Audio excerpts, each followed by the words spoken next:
This is the story of our new home construction adventure, step by step, and I hope you enjoy hearing and learning about the process. Throughout this video, what you're seeing in the background is the lot of land that we chose to build on. I couldn't contain myself but putting that as all the B-roll footage for this video. Our first step was determining our budget. This was a complete assessment of our liquid cash on hand, how much we could qualify for in a conventional 30-year mortgage, and how much we were actually comfortable spending based on those two factors. With our budget figured out, we began to shop around for builders who were actively building in the vicinity of where we wanted to plant our roots. Most builders have some form of social media presence, an Instagram, or at least a website which showcases their portfolio. If you like what they offer, then inquire. Most builders have a seller's representative on their website that you can work through directly to kick off the process. It's very rare that you'll work with the builder directly on anything. Once we found a builder we liked, it was time to go visit the land and pick an available lot accompanied by the seller's representative. We found that reserving a lot on a pre-approved subdivision was the most painless way to build a new house. What I mean by this is the builder purchased a large acreage of wooded land, divided that land into predetermined lots, took care of adding the street, utilities, and all the permitting with the town, which allowed us as the buyer to focus on the fun stuff, including picking a house plan and all exterior and interior home finishes. When looking for a lot, make sure it has the acreage you want for yard space, check for any covenants or easements such as drainage easements, wetlands, or homeowners associations. Our goal was to avoid HOAs and wetlands. Why? Fees and mosquitoes.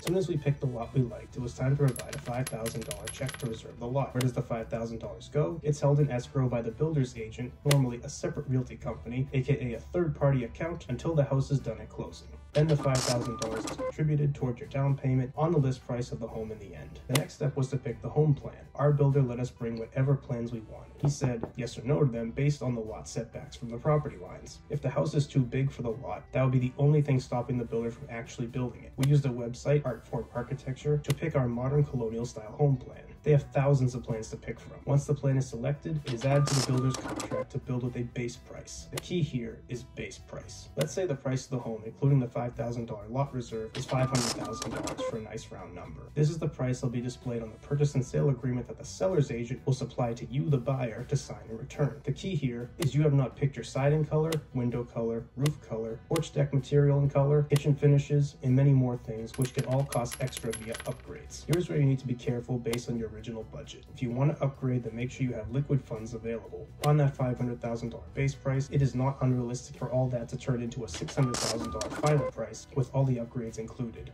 Can you build just the base house? Of course, but you will more than likely want to splurge on something. So keep that in mind. You are building a new home after all. You'll want to customize. If you have made it to this, you must like what you've heard, so please hammer the like button. I really appreciate it.